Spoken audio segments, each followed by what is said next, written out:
For over 2 years, the Russia-Ukraine war has evolved into one of the most unpredictable and technologically advanced conflicts of the 21st century. But recently, Ukraine uncovered something extraordinary, a deep structural weakness inside the Russian military machine. A vulnerability so severe that Western analysts, intelligence agencies, and defense experts are calling it a turning point in modern warfare. This discovery has not only changed the pace of the conflict, it has also changed global understanding of how powerful nations fight wars in the digital age. Today, we break down this weakness, how Ukraine exposed it, and how they have weaponized this knowledge to strike Russia where it hurts the most. To understand what happened, we need to go back to the very foundation of how Russia's military operates. Russia's armed forces rely heavily on a centralized command structure. It is rigid, top-down, slow, and deeply rooted in Soviet-era thinking. Decisions come from the highest levels, and units in the field often wait for direct instructions before making moves. In the modern battlefield, where drones, satellites, and real-time intelligence dominate, this rigidness is not just outdated, it is dangerous. Ukraine began to notice something strange as the war progressed. Using Western satellite data, reconnaissance aircraft, drone footage, and electronic intercepts, Ukrainian intelligence mapped out how Russia stored fuel, ammunition, command equipment, communication systems, and mobile radar units.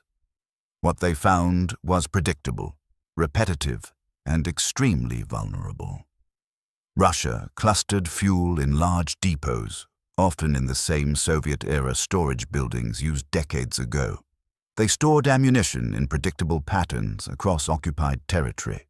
Their command posts followed a similar design, often built in the same type of structures and protected by the same defensive layers.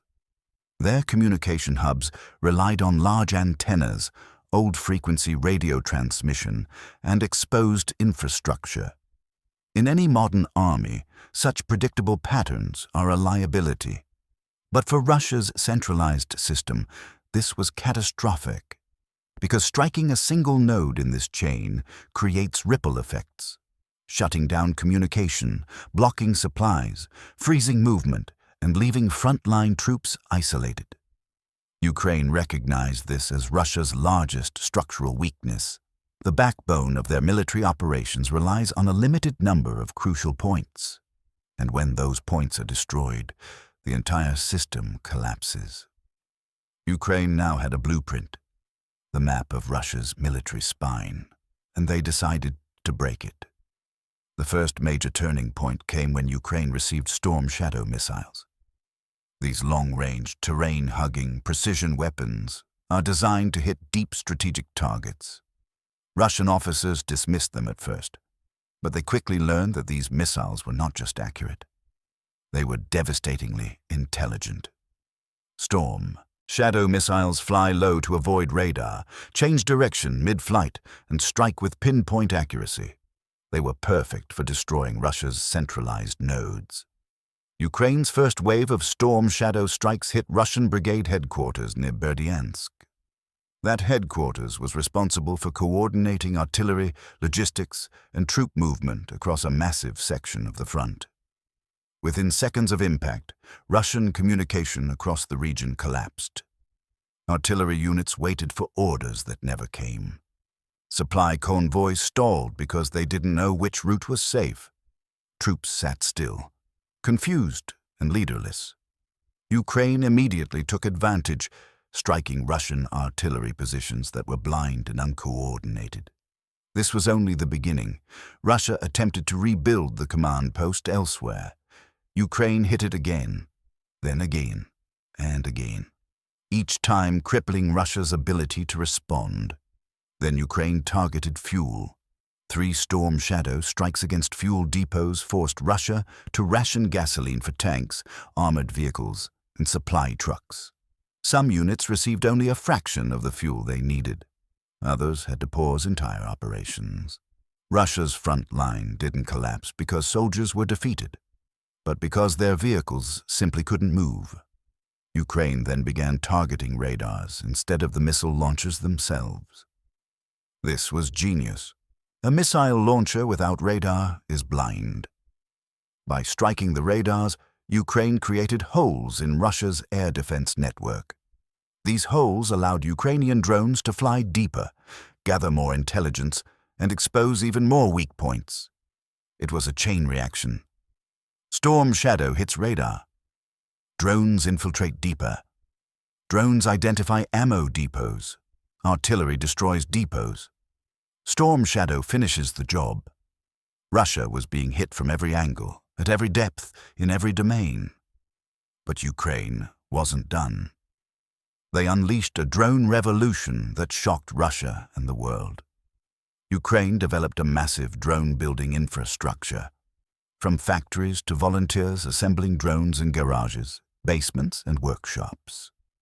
These drones range from large reconnaissance UAVs to small explosive FPVs that cost a few $100s but could destroy vehicles worth millions.